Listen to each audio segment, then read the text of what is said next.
Why do the nations conspire and the peoples plot in vain? The kings of the earth rise up, and the rulers band together against the Lord and against his anointed, saying, Let us break their chains and throw off their shackles. Psalm 2, 1-3. Proofs of a Conspiracy. By John Robison. Introduction.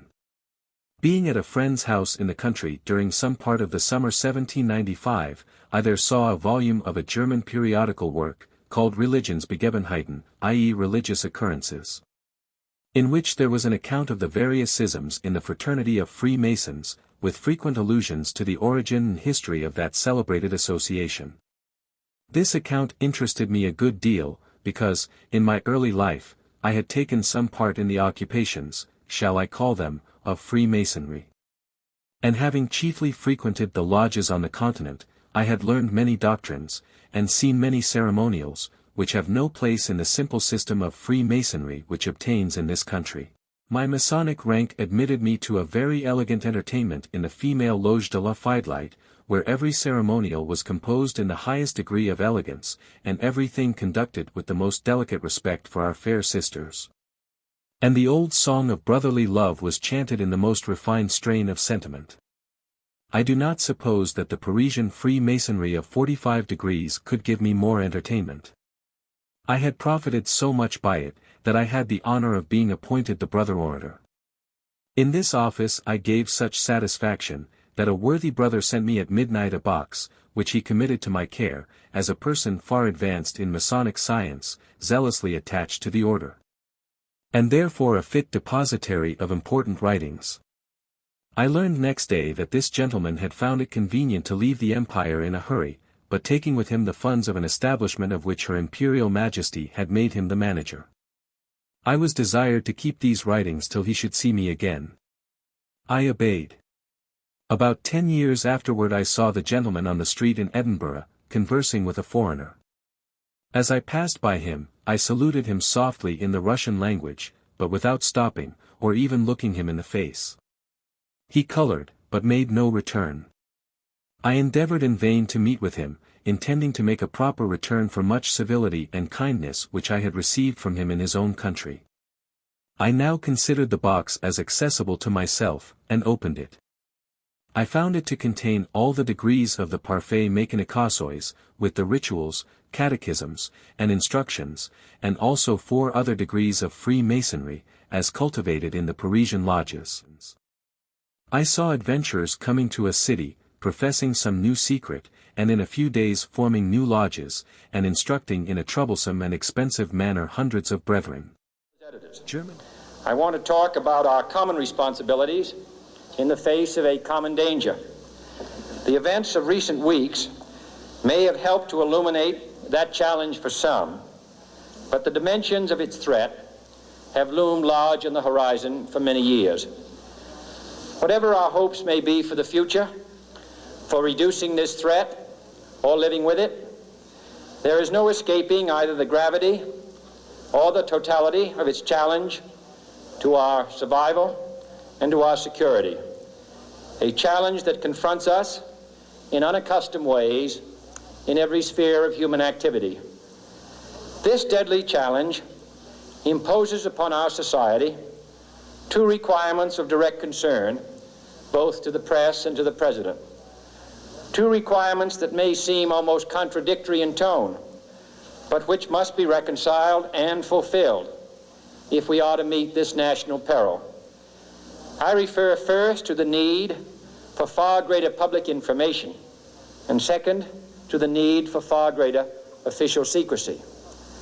The very word secrecy is repugnant in a free and open society, and we are, as a people, inherently and historically opposed to secret societies, to secret oaths, and to secret proceedings. We decided long ago that the dangers of excessive and unwarranted concealment of pertinent facts far outweighed the dangers which are cited to justify it. Even today, there is little value in opposing the threat of a closed society by imitating its arbitrary restrictions. Even today, there is little value in ensuring the survival of our nation if our traditions do not survive with it.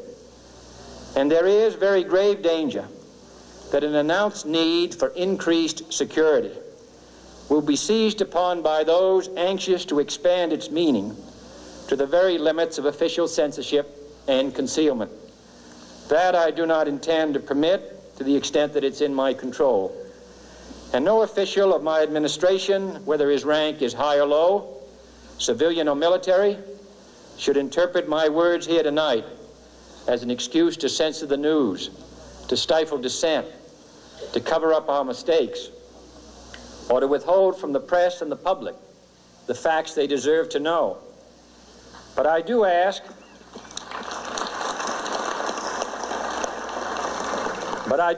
every publisher, every editor, and every newsman in the nation to re-examine his own standards and to recognize the nature of our country's peril.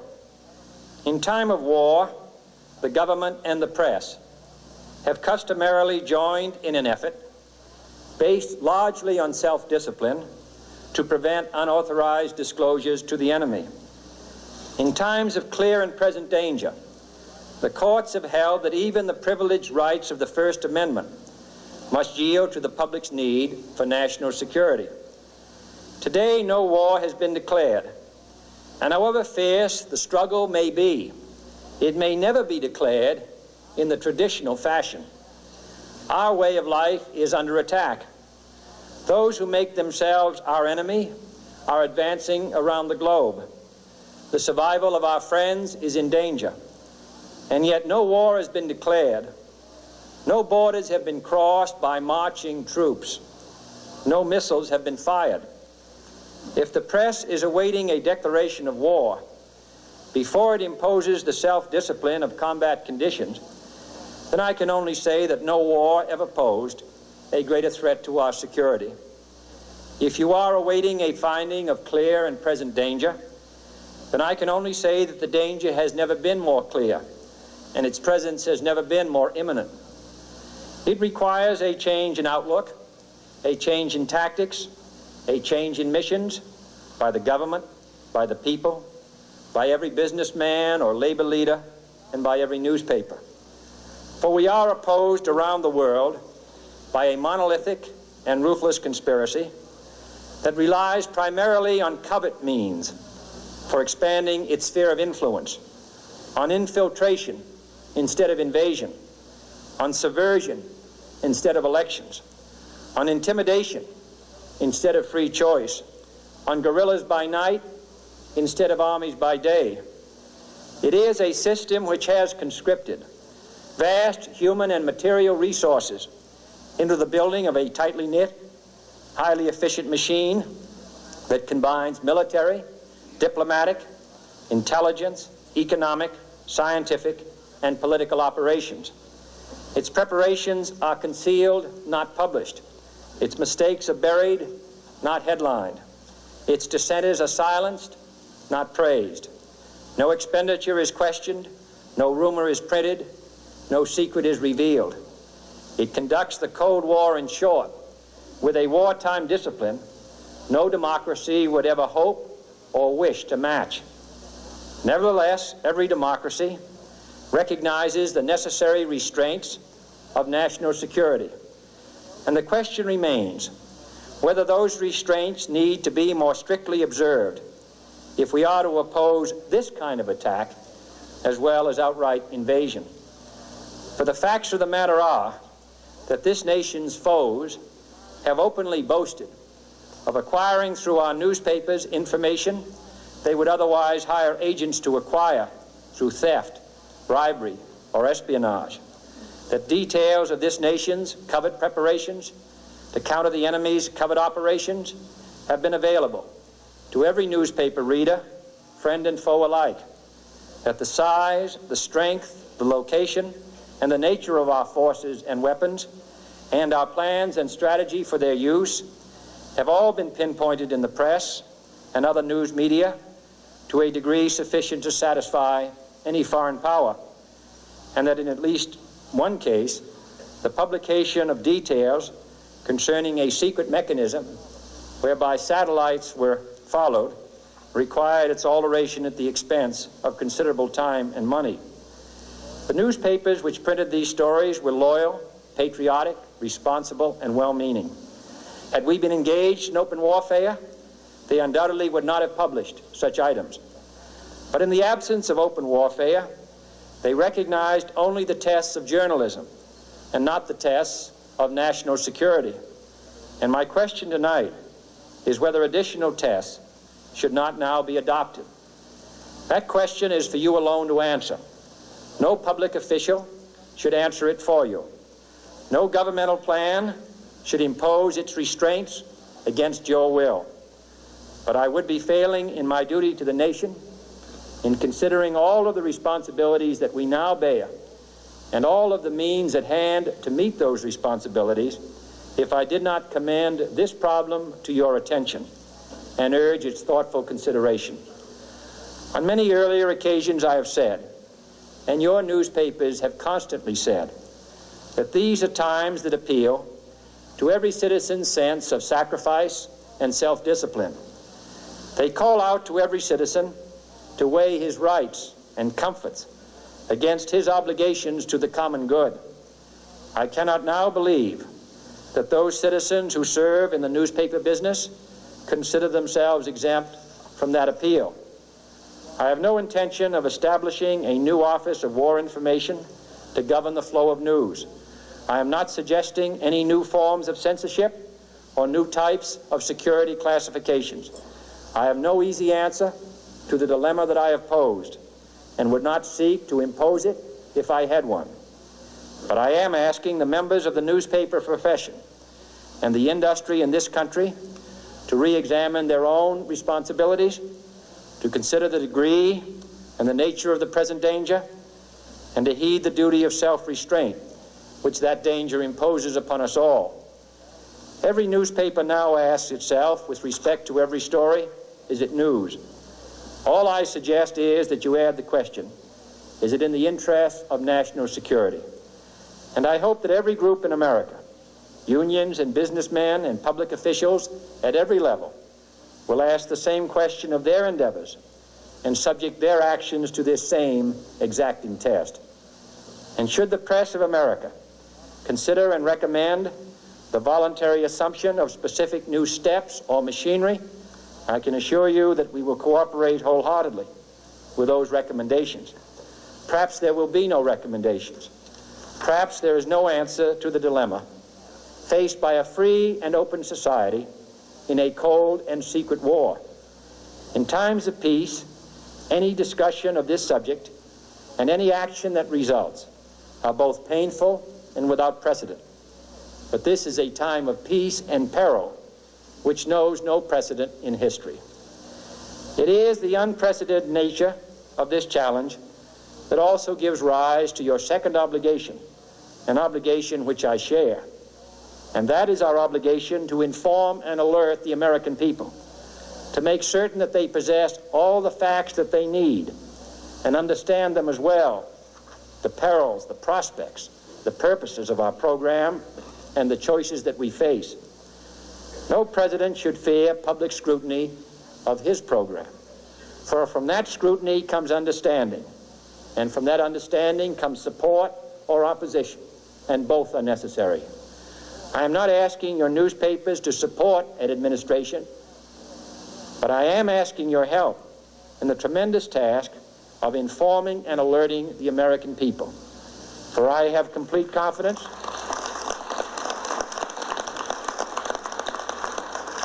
in the response and dedication of our citizens whenever they are fully informed. I not only could not stifle controversy among your readers, I welcome it. This administration intends to be candid about its errors.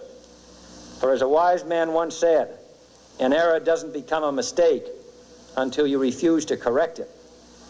We intend to accept full responsibility for our errors, and we expect you to point them out when we miss them.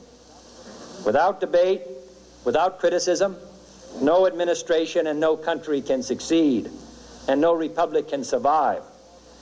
That is why the Athenian lawmaker Solon decreed it a crime for any citizen to shrink from controversy. And that is why our press was protected by the First Amendment, the only business in America specifically protected by the Constitution, not primarily to amuse and entertain, not to emphasize the trivial and the sentimental, not to simply give the public what it wants, but to inform, to arouse, to reflect, to state our dangers and our opportunities, to indicate our crises and our choices, to lead, mold, educate, and sometimes even anger public opinion. This means greater coverage and analysis of international news, for it is no longer far away and foreign, but close at hand and local. It means greater attention to improved understanding of the news, as well as improved transmission. And it means, finally, that government at all levels must meet its obligation to provide you with the fullest possible information outside the narrowest limits of national security, and we intend to do it.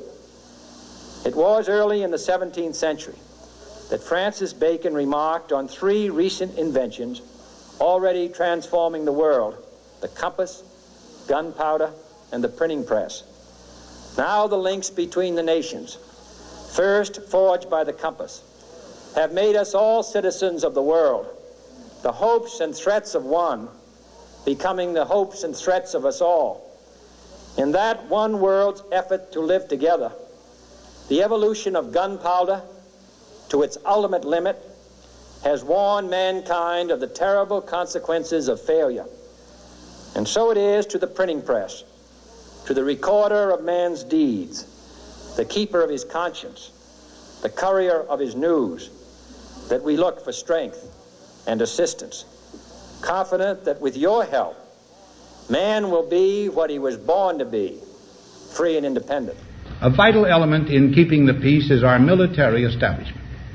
Our arms must be mighty, ready for instant action, so that no potential aggressor may be tempted to risk his own destruction. Our military organization today bears little relation to that known of any of my predecessors in peacetime, or indeed by the fighting men of World War II or Korea.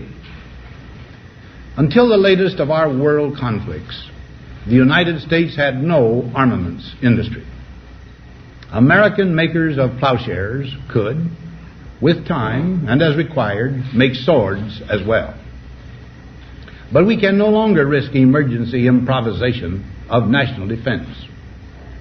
We have been compelled to create a permanent armaments industry of vast proportions. Added to this, 3.5 million men and women are directly engaged in the defense establishment. We annually spend on military security alone more than the net income of all United States corporations. Now, this conjunction of an immense military establishment and a large arms industry is new in the American experience. The total influence, economic, political, even spiritual, is felt in every city, every state house, every office of the federal government. We recognize the imperative need for this development, yet we must not fail to comprehend its grave implications. Our toil, resources, and livelihood are all involved. So is the very structure of our society. In the councils of government, we must guard against the acquisition of unwarranted influence, whether sought or unsought, by the military-industrial complex. The potential for the disastrous rise of misplaced power exists and will persist. We must never let the weight of this combination endanger our liberties or democratic processes.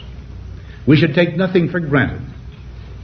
Only an alert and knowledgeable citizenry can compel the proper meshing of the huge industrial and military machinery of defense with our peaceful methods and goals, so that security and liberty may prosper together. I do conscientiously and sincerely believe that the order of Freemasonry, if not the greatest, is one of the greatest moral and political evils under which the Union is now laboring, a conspiracy of the few against the equal rights of the many. Masonry ought forever to be abolished. It is wrong, essentially wrong, a seed of evil, which can never produce any good. Remarkably, in France, I found that the lodges had become the haunts of many projectors and fanatics, both in science, in religion, and in politics, who had availed themselves of the secrecy and the freedom of speech maintained in these meetings, to broach their particular whims, or suspicious doctrines, which, if published to the world in the usual manner, would have exposed the authors to ridicule, or to censure. These projectors had contrived to tag their peculiar nostrums to the mummery of Masonry, and were even allowed to twist the Masonic emblems and ceremonies to their purpose, so that in their hands Freemasonry became a thing totally unlike, and almost in direct opposition to the system, if it may get such a name, imported from England, and some lodges had become schools of irreligion and licentiousness. They have formed their manners accordingly full of the most condescending complaisance to all who acknowledge their superiority. Delighted, in a high degree, with this office, they have become zealous missionaries of refinement in every department of human pursuit, and have reduced their apostolic employment to a system, which they prosecute with ardor and delight. This is not groundless declamation, but sober historical truth. I have been able to trace these attempts, made, through a course of 50 years, under the specious pretext of enlightening the world by the torch of philosophy, and of dispelling the clouds of civil and religious superstition which keep the nations of Europe in darkness and slavery. I have observed these doctrines gradually diffusing and mixing with all the different systems of Freemasonry, till, at last, an association has been formed for the express purpose of rooting out all the religious establishments, and overturning all the existing governments of Europe. I throw myself on my country with a free heart, and I bow with deference to its decision. The association of which I have been speaking, is the Order of Illuminati, founded in 1775, by Dr. Adam Weishaupt, professor of canon law in the University of Ingolstadt, and abolished in 1786 by the Elector of Bavaria, but revived immediately after, under another name, and in a different form, all over Germany. It was again detected, and seemingly broken up, but it had by this time taken so deep root that it still subsists without being detected, and has spread into all the countries of Europe.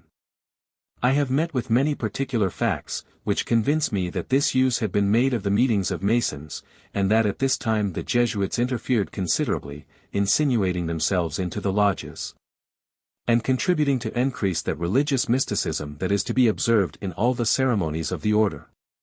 This society is well known to have put on every shape, and to have made use of every mean that could promote the power and influence of the order. And we know that at this time they were by no means without hopes of re-establishing the dominion of the Church of Rome in England. Their services were not scrupled at by the distressed royalists, even such as were Protestants, while they were highly prized by the sovereign. We also know that Charles II was made a Mason, and frequented the lodges. At this time also the Jesuits took a more active hand in Freemasonry than ever. The year is 2030, and the world is a vastly different place. For years, rumors circulated about secret societies and shadowy organizations controlling global events. But nobody realized the true scope of their power until it was too late. Michael Jansen, a freelance journalist, had always been skeptical of fringe theories. But as he began to investigate further, he stumbled upon a web of conspiracy that threatened to unravel the very fabric of society. Through his research, Michael discovered the secret organizations did, in fact, exist. Over many years, the members of these groups had been slowly consolidating power. The goal was to control every aspect of human life. As their influence grew, so did chaos and upheaval around the world. Economies collapsed, governments crumbled, and the very idea of individual freedom became a distant memory. They told us it was for the greater good. So now, as Michael wanders the streets of the once great city of New York, he can't help but reflect on the events that led to this moment. The signs had always been there, hidden in plain sight. But by the time anyone thought to act, it was already too late.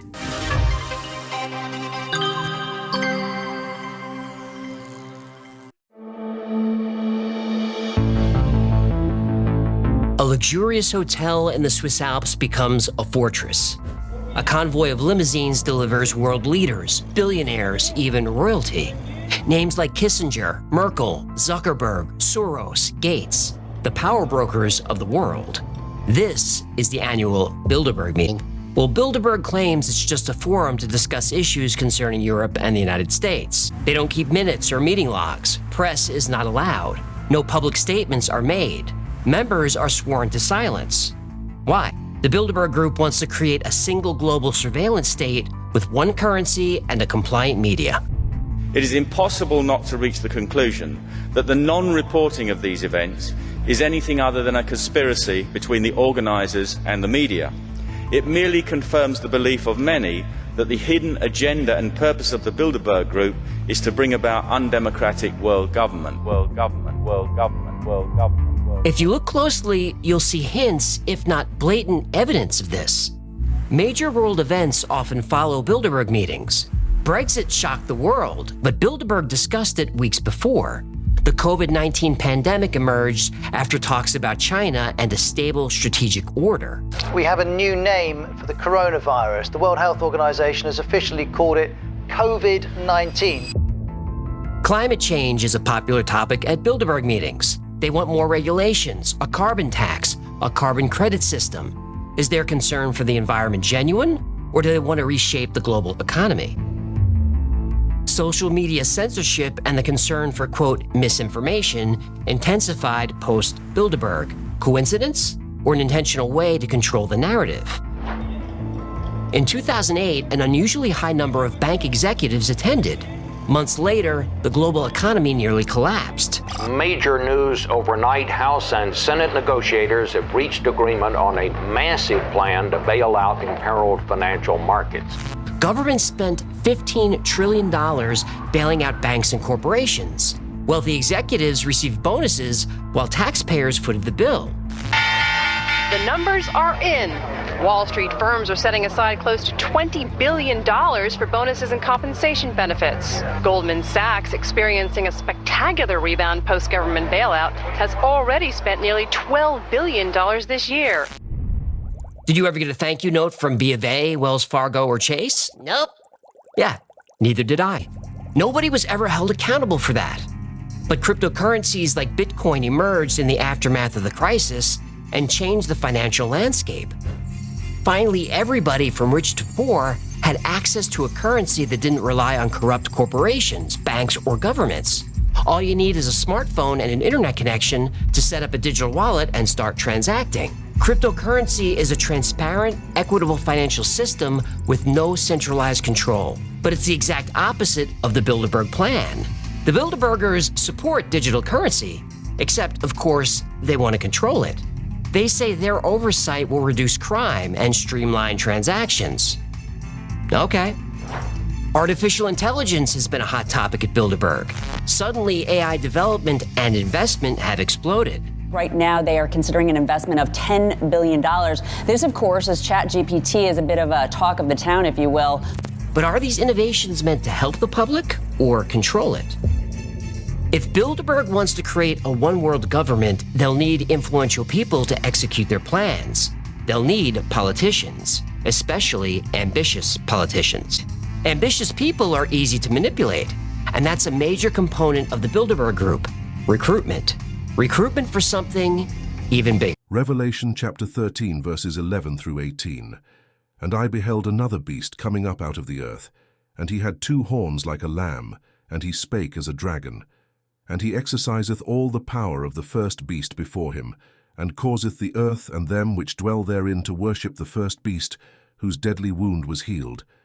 And he doeth great wonders, so that he maketh fire come down from heaven on the earth in the sight of men, and deceiveth them that dwell on the earth by the means of those miracles which he had power to do in the sight of the beast, saying to them that dwell on the earth, that they should make an image to the beast, which had the wound by a sword, and did live. And he had power to give life unto the image of the beast, that the image of the beast should both speak, and cause that as many as would not worship the image of the beast should be killed. And he causeth all, both small and great, rich and poor, free and bond, to receive a mark in their right hand or in their foreheads, and that no man might buy or sell, save he that had the mark, or the name of the beast, or the number of his name. Here is wisdom. Let him that hath understanding count the number of the beast, for it is the number of a man, and his number is 666.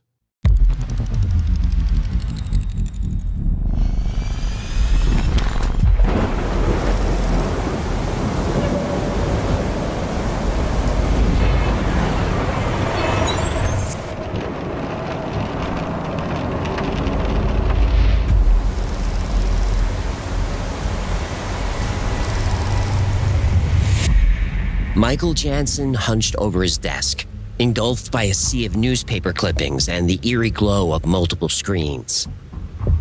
His eyes, bloodshot from endless hours of research, darted between fragments of information. As a veteran journalist, Michael had always been able to see the patterns in the chaos of world events. But lately, those patterns started pointing to something far more sinister than he'd ever imagined. The global push for a single digital currency was accelerating. Meanwhile, established cryptocurrencies like Bitcoin were being attacked and maligned with false propaganda. A centralized digital currency called Unity Coin was proposed. It promised stability, security, and regulatory oversight.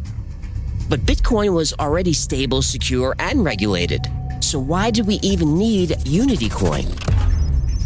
Well, every transaction made with Unity would be tracked and recorded.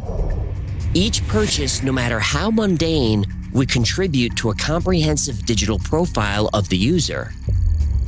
Buy a book on civil disobedience? That's logged. Purchase medication for a certain condition? Noted. Donate to a political cause? Recorded.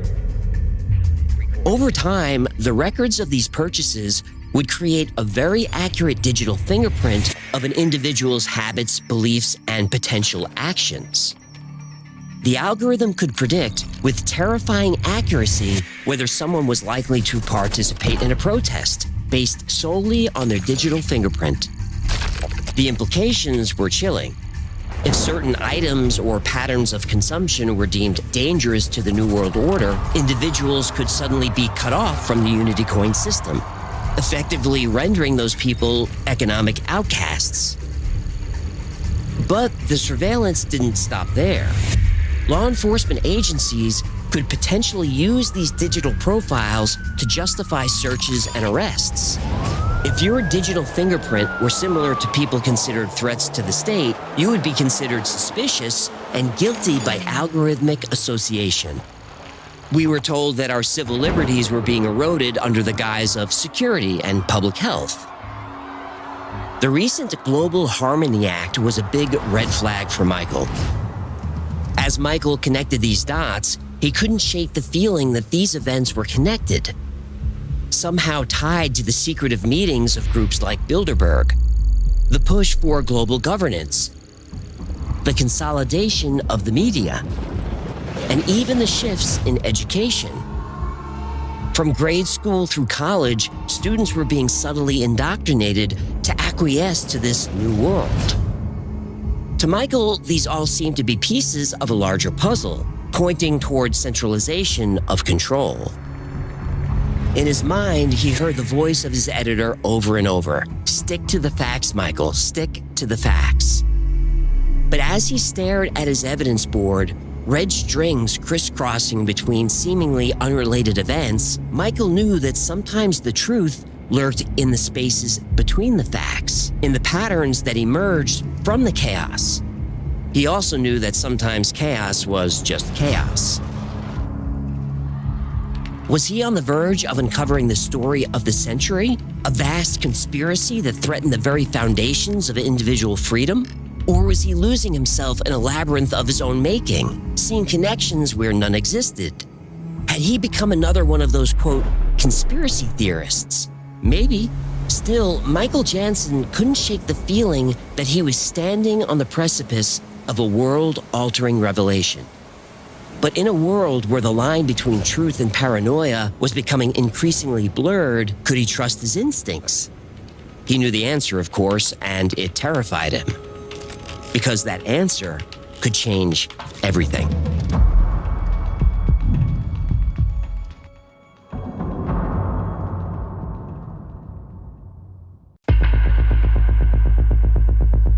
Bilderberg meetings have been known to transform obscure people into global powerhouses. Margaret Thatcher and Tony Blair were fairly minor political players. Not long after attending a Bilderberg meeting, they became prime ministers. Angela Merkel wasn't very well known. A few months after Bilderberg, she was Germany's first female chancellor. In France, Emmanuel Macron went from banker to president. In Italy, Romano Prodi went from professor to prime minister. Pedro Sanchez became Spain's prime minister without an election. Mariano Rajoy has been ousted as Spain's prime minister after a no-confidence vote, with Socialist Party leader Pedro Sanchez taking his place. After a Bilderberg meeting, Jens Stoltenberg became Norway's prime minister and is now the Secretary General of NATO. Ursula von der Leyen jumped from German defense minister to leader of the European Union. So Bilderberg has Europe covered. What about the United States? They recruit from there too. What does the governor of Arkansas have to do with international policy? Why was he at a Bilderberg meeting in 1991? Nobody knows. But a few months later, Bill Clinton announced his run for president. To provide that proven leadership is our challenge in 1992, and that is why today I proudly announce my candidacy for President of the United States of America. By 1993, he was in the Oval Office. In 2008, Barack Obama was in a fierce battle with Hillary Clinton for the Democratic presidential nomination. I did not mention his name. Your husband did. Well, I'm here. He's not. Okay, well, I can't tell who I'm running against sometimes. During the campaign, he attended a Bilderberg conference, which raised questions. Why was this inexperienced politician mingling with the global elite? Nobody knows. But a few months later, he clinched the presidency. Kristen Sinema, a little-known congresswoman, attended in 2018. Then she became a pivotal U.S. senator. This pattern spans decades. Maybe the Bilderbergers simply have an eye for talent. Nope. Maybe these people rose so quickly because they were extremely intelligent and competent. Or maybe they were handpicked for roles in an even more exclusive, secretive, and powerful organization. The Bilderberg Group focuses on the United States and Europe.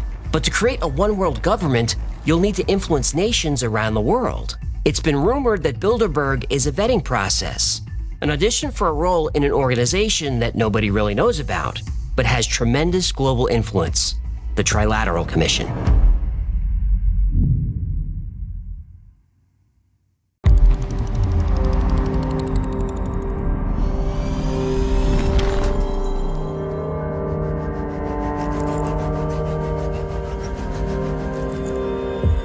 Michael Jansen watched the news with a growing sense of unease.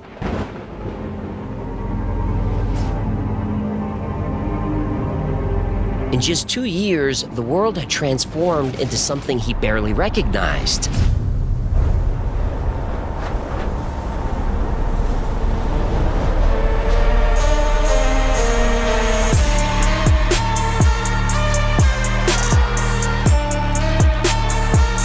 A dystopian reality that seemed ripped from the pages of a science fiction novel.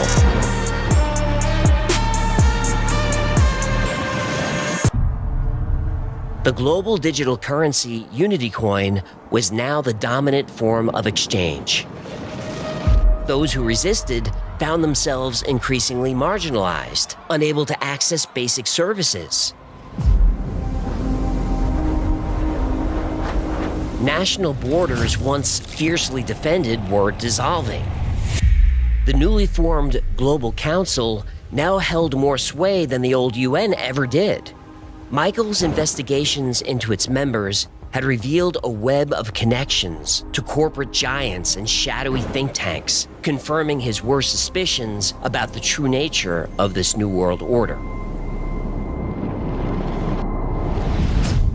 Most alarming was the rollout of the Harmony chip.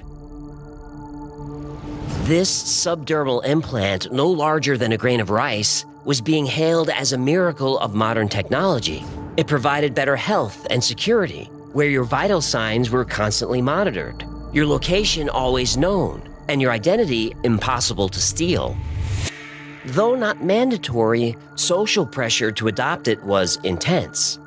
Celebrities and influencers gushed about the convenience and peace of mind it brought them. News segments highlighted heartwarming stories of lives saved by the chip's health monitoring capabilities. The pressure to conform was immense. Employers began encouraging their workers to get chipped, hinting at better opportunities for those who complied. Schools implemented chip-based systems for everything from attendance to lunch payments, leaving unchipped children feeling left out. Those who expressed even the slightest concern were labeled paranoid or conspiracy theorists. Michael had lost friends who bought into the propaganda. One by one, they got chipped, each time insisting it wasn't that bad or that he was overreacting. But Michael noticed subtle changes in the behavior of people with the Harmony chip. They self-censored. They were more compliant with authority. They were more docile.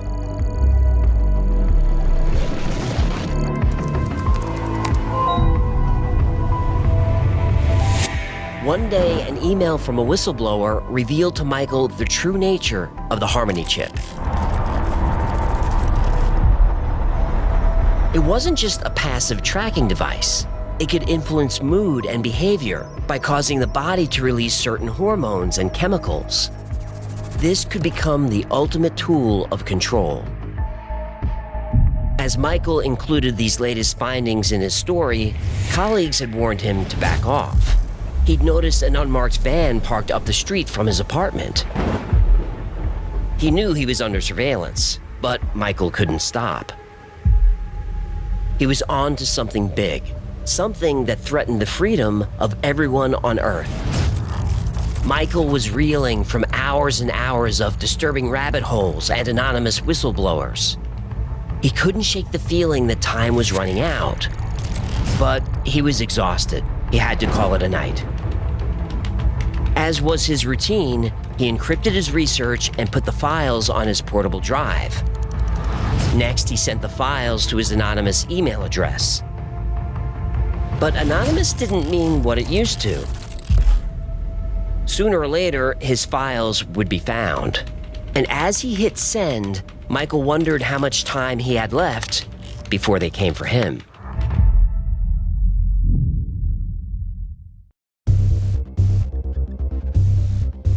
The Trilateral Commission says its goal is to foster international cooperation.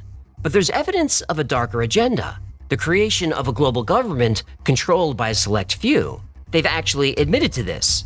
The Commission released a report in 1975 stating that the U.S.'s major problem is an excess of democracy. Yep. They said the United States government should be more centralized and given more power.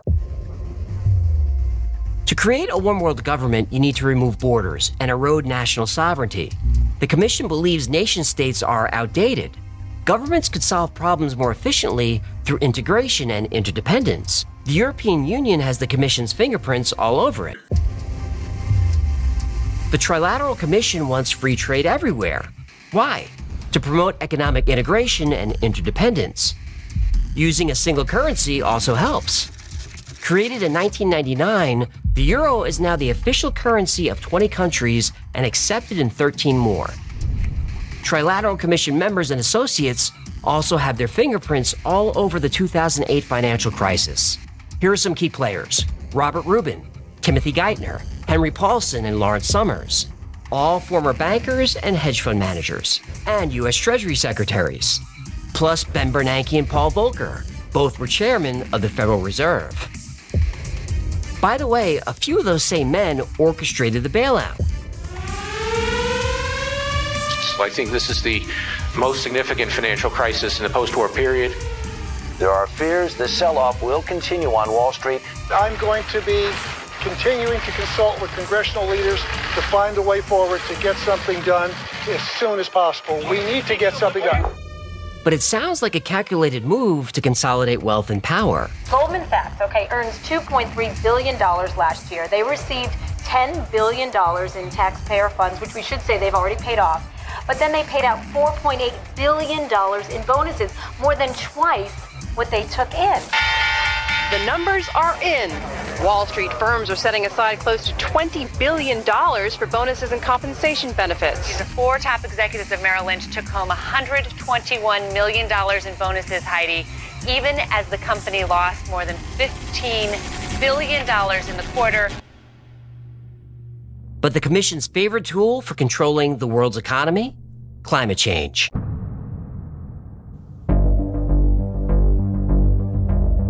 They proposed a solution: carbon credits. Every industry, every small business, every person would have a cap on how much carbon they emit. If you go over your limit, you pay a fine, or you buy more carbon credits. Imagine smart meters in every home. Once your credits run out, your heat shuts off, so you freeze or buy more credits. They say this system would save the planet, and it might. It would also be a great way to control people, especially the poor and middle class. But how can such radical changes be implemented without public outcry? Mind control. No, not by using chemtrails or putting something in the water. Their mind control is subtle persuasion and distraction and propaganda. But you're not going to fall for propaganda delivered by bankers you've never heard of. The propaganda is delivered by people you already know.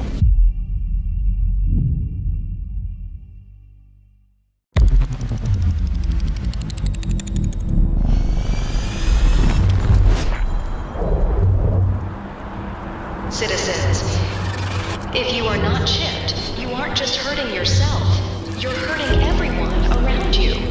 It's for your safety. Get your chip today. Get your chip today.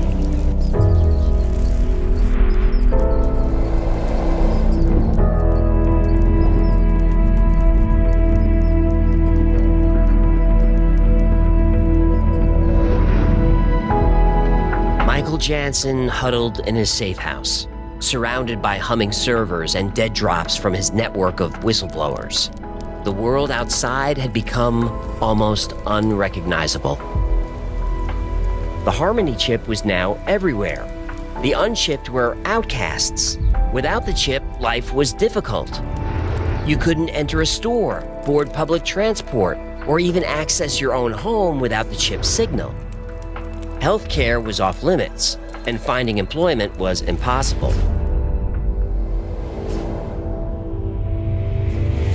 The chip had become your identity, your wallet, and your key to society. Michael had gone off-grid to avoid it, relying on a shrinking circle of trusted allies. The chip's true purpose, total surveillance and control, was clear to him now. But even as others realized they were being tracked, they were willing to give up their privacy. Living with the Harmony chip was just easier. Besides, if you weren't doing anything wrong, what did you have to fear? And people could be tracked in other ways. Cryptocurrency was once seen as a tool for financial freedom, but no longer. The Global Council had co-opted blockchain technology to create the Unity coin. And, as predicted, every financial transaction was logged and scrutinized. A few people still use decentralized cryptocurrencies like Bitcoin, but no mainstream product or service could be purchased with anything but Unity. Sure, Bitcoin kept its promise, a truly peer-to-peer electronic cash system free from the control of any central authority. But what good is it if no merchant would accept it? Nations had all but dissolved, replaced by economic zones governed by AI algorithms. These algorithms helped promote the Global Council's agenda, but AI did more than promote policy. It enforced it. Dissent was now classified as a form of mental illness. Those who spoke out against the council were removed from society for their own safety. But Michael had actual hard evidence, and it was damning. He traced the connections from Bilderberg to the Trilateral Commission to the Council on Foreign Relations. He had proof of how they architected this New World Order over decades. The truth had to come out. But publishing was nearly impossible now. All media was centralized. But there were corners of the internet still hidden from the Council, places where dissenters communicated through encrypted message boards on the deep web. He knew they would get the word out. As he put the finishing touches on his 5-year investigation, Michael felt a mix of pride and terror. He knew the risks. He knew releasing this information could, and probably would, cost him his life. It didn't matter. This was bigger than just one man. Tomorrow, he would release everything. The world would finally know the truth.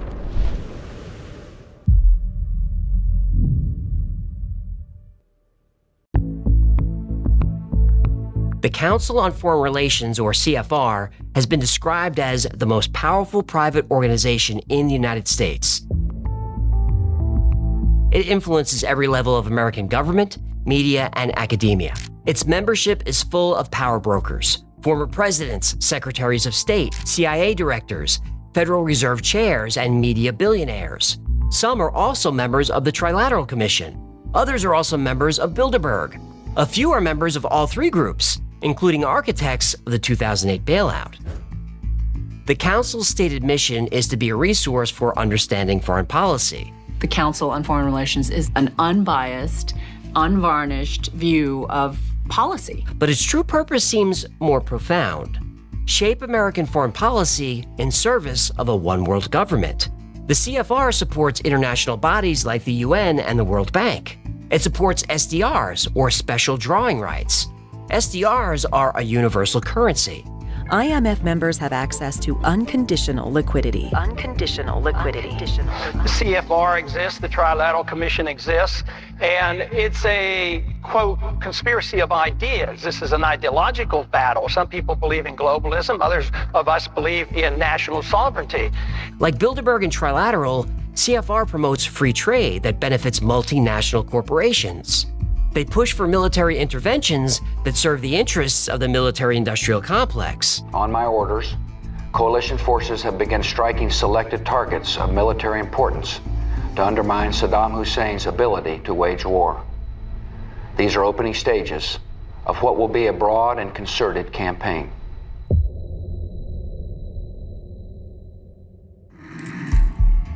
These groups could easily lay the foundation that leads to world domination.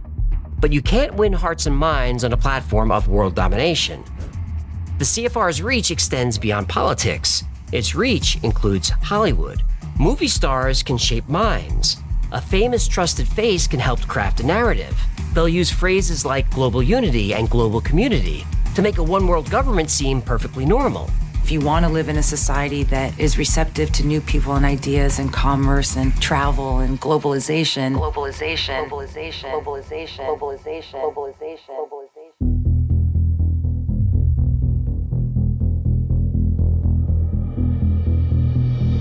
Why is George Clooney so political? He's a member of the CFR. How did Angelina Jolie get so involved with the UN and their humanitarian missions? She's a member of the CFR. Anderson Cooper, George Stephanopoulos, and Leslie Stahl are journalists, but not impartial ones. They're members of the CFR.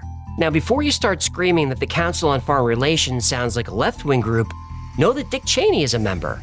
It's good to be back at the Council on Foreign Relations. As Pete mentioned, I've been a member for a long time and was actually a director for some period of time. I never mentioned that when I was campaigning for re-election back home in Wyoming. John Bolton, Condoleezza Rice, and many other prominent Republicans are members of the CFR. They don't even hide it anymore. You know, the Trilateral Commission, as well as the Council of Foreign Relations. No matter what, which president, which party is in power, they will appoint to the major offices members of these two committees. For many Americans, politics has become far more personal and divisive than it once was. And now, in the run-up to the November election, that's creating some friction in families. The problem is focus on social politics. That's part of it. But it's also... Stop fighting about politics. That's distraction. Using celebrities, that's persuasion. Watch these people closely. Don't let them distract you. Don't let them persuade you. They're following orders, whether they know it or not. The decisions made by Bilderbergers, Trilaterals, and the CFR impact the lives of everyone on the planet. Yet there is no transparency. There is no accountability. And if they achieve their goal, there will be no democracy.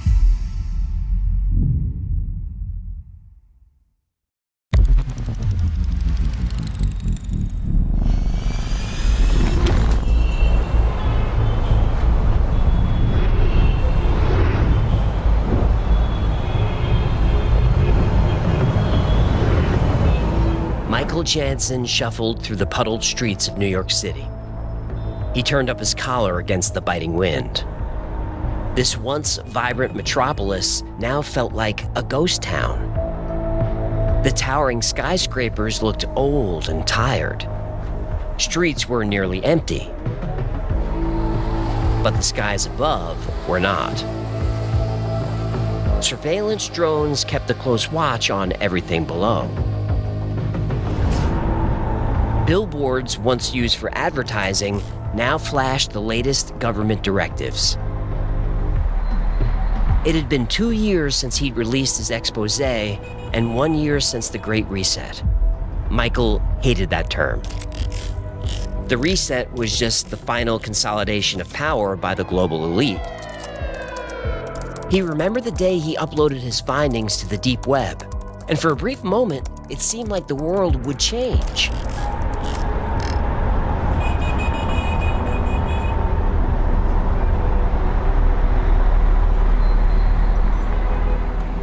His evidence gathered over years proved the connections between the Bilderberg Group, the Trilateral Commission, and the Council on Foreign Relations. He'd exposed their role in the creation of the Unity coin currency, the implementation of the Harmony chip, and the formation of the Global Council.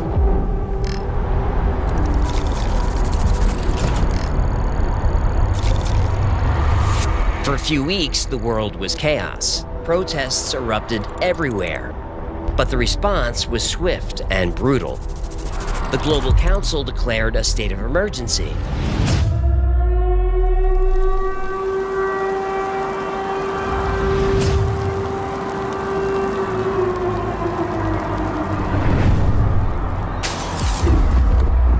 Curfews were implemented.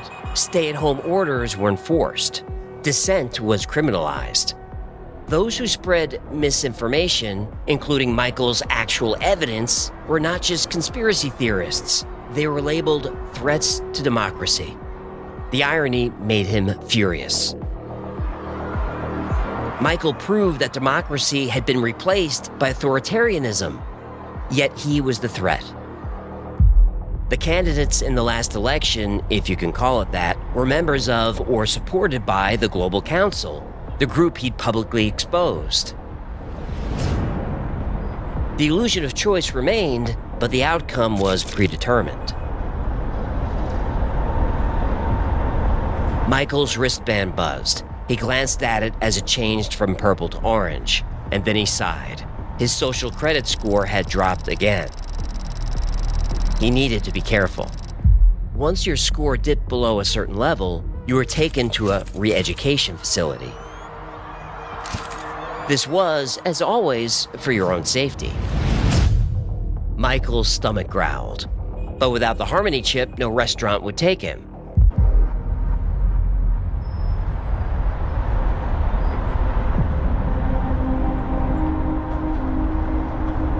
The Global Council had slowly marginalized religion over the years. It began subtly, with increased taxes on religious properties and restrictions on public gatherings. They cited concerns about social harmony and the need for a unified global culture. The media, under council control, painted religious beliefs as outdated and superstitious. Schools banned religious education as it was uninclusive. Instead, children were taught about the virtues of global citizenship. It also helped that the Harmony chip was able to steer people away from their faith. The truth was, religion was a source of authority, morality, and community outside the council's control. It offered people hope and meaning that didn't align with the council's worldview, and that was a problem. Michael was still amazed at how quickly it happened. The erosion of privacy, the consolidation of corporate power, the gradual surrender of individual freedoms, all in the name of security and prosperity. He tried to warn everyone. He had the proof, but it wasn't enough. Despite the rain, World Unity Plaza was busy. Bright digital billboards showcased the latest achievement of the global government. The headline proudly announced the end of poverty. Sure, there was no more poverty because the word poverty was redefined. Food stamps, housing subsidies, public transportation, and other social services were now part of your earnings. That was added to your universal basic income. Suddenly, those struggling to survive were earning more than before. But that was just on paper. He thought the end of poverty sign should be replaced with the end of the middle class. At least that would be the truth. But nobody really cared about the truth anymore. Inside the church, Michael ate his soup at a table with other unchipped people. Churches had become the last refuge for those resisting the New World Order, but he knew churches wouldn't last long. Anything that interfered with, quote, progress disappeared.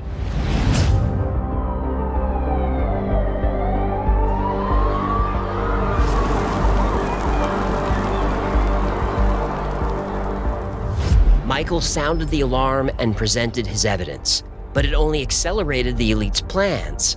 Now, all he could do was try to survive in this illusion as an outcast. Sure, he could instantly improve his life by getting the Harmony chip, using Unity Coin, and raising his social credit score. That's all he had to do to live comfortably.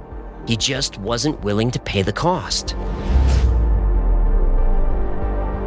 The entire world was given this choice, and they made it. They chose comfort and security.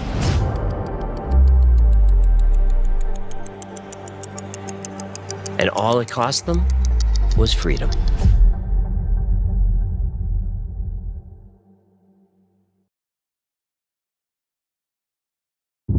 Today's story paints a dark picture of a world controlled by secret organizations. Their lack of transparency and concentration of power is a problem that leads to corruption.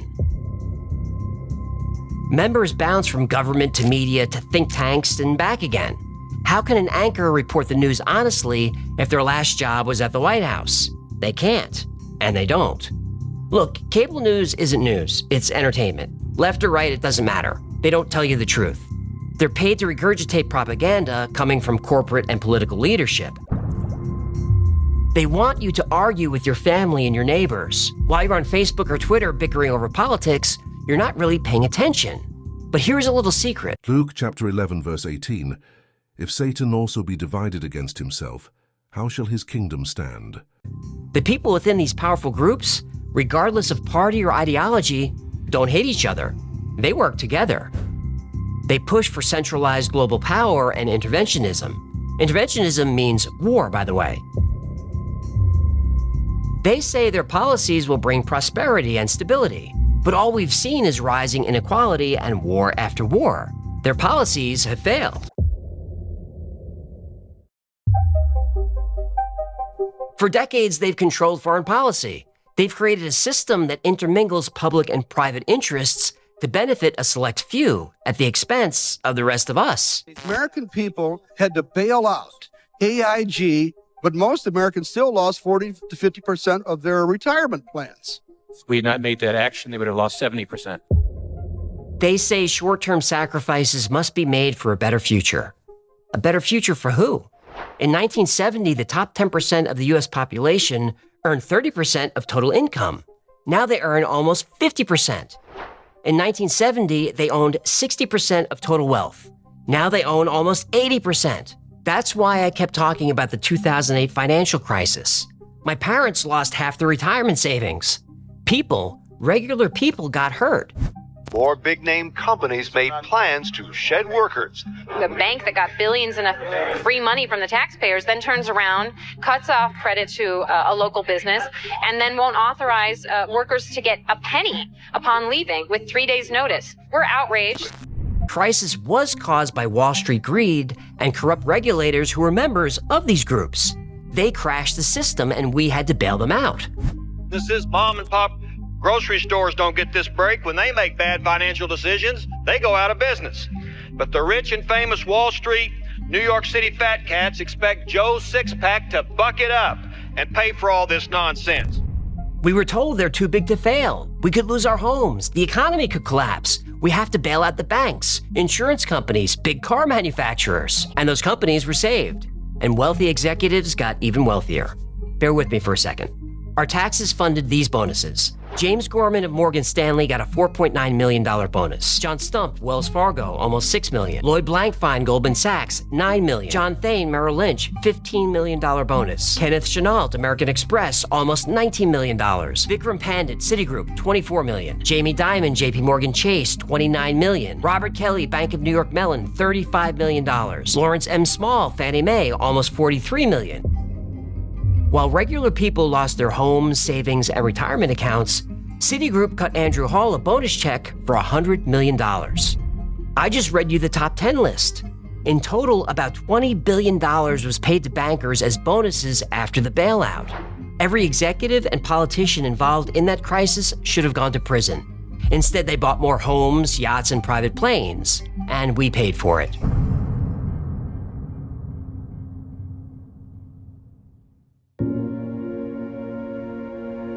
The Bilderberg Group, the Trilateral Commission, and the Council on Foreign Relations have real power over your life. They need to be watched closely. They'll present appealing ideas, global cooperation, a healthier population, a cleaner environment. We all want these. But when those ideas come from people who operate in secret, you have to ask, how does this idea benefit them? Because it always does. So what can we do? We have to elect leaders who demand transparency and accountability. But first, we have to care. We have to get off our phones, open our eyes, and get engaged. We have to stop giving up our freedom so easily. What the hell do you think she's gonna do? Set off a shoe bomb? This happened at Dulles Airport outside Washington. The woman's daughter complained that the search was, quote, prolonged and repetitive. It lasted for 6 minutes. Every time there's a global crisis, the elites promise to keep us safe. All we have to do is give up a little more freedom. And by passing the Patriot Act, we will make America safer while safeguarding our civil liberties and privacy. A top-secret court order is forcing Verizon to turn over all phone records for calls made in the U.S. to the National Security Agency, and not just calls made to overseas numbers. When you call grandma in Nebraska, the NSA knows. During the past week, we have heard about a series of major violations of our civil liberties, including the fact that NSA is collecting the phone records of tens of millions of Americans. This wholesale snooping on innocent Americans is an unacceptable violation of one of our most basic freedoms. They don't seize power, we give it to them. So the couple is vaccinated and got tested ahead of their trip to Hawaii as required. But when they arrived in Honolulu, they were ordered to quarantine in their hotel room or face arrest. And once they acquire a new power, they don't give it back. To require people to stay home, require people to not go to work, and to arrest people for trying to make a living, this all seems wrong. Seems wrong. Seems wrong. Seems wrong. Seems wrong. Seems wrong. Seems wrong. As long as these secret groups have power, there will always be another crisis they'll have to solve. The humanitarian crisis. Our response has been to the crisis. The refugee crisis. A crisis in the markets. Accelerating global food crisis. The financial crisis. Worst of the humanitarian crisis. A fiscal crisis. The public health crisis. A banking crisis. Its refugee crisis. And a growth crisis. The climate crisis. The climate crisis. The crisis of the old order. The crisis in the Central African Republic. Crisis of indifference. The Ukraine crisis. Or Ebola, or a crisis. The economic, social, and political crisis. Humanitarian crises. The missile crisis. As long as these secret groups have power, there will always be another crisis they'll have to solve. They'll promise to keep us safe. We just have to give up a little more freedom. Then a little more. Then just a little more. Eventually, we'll have no freedoms left. We'll be dependent on the select few who have all the power that slowly over time we gave them. Those select few know this. They want us distracted. They want us divided. Because they know that to create a new world order, all they have to do is wait.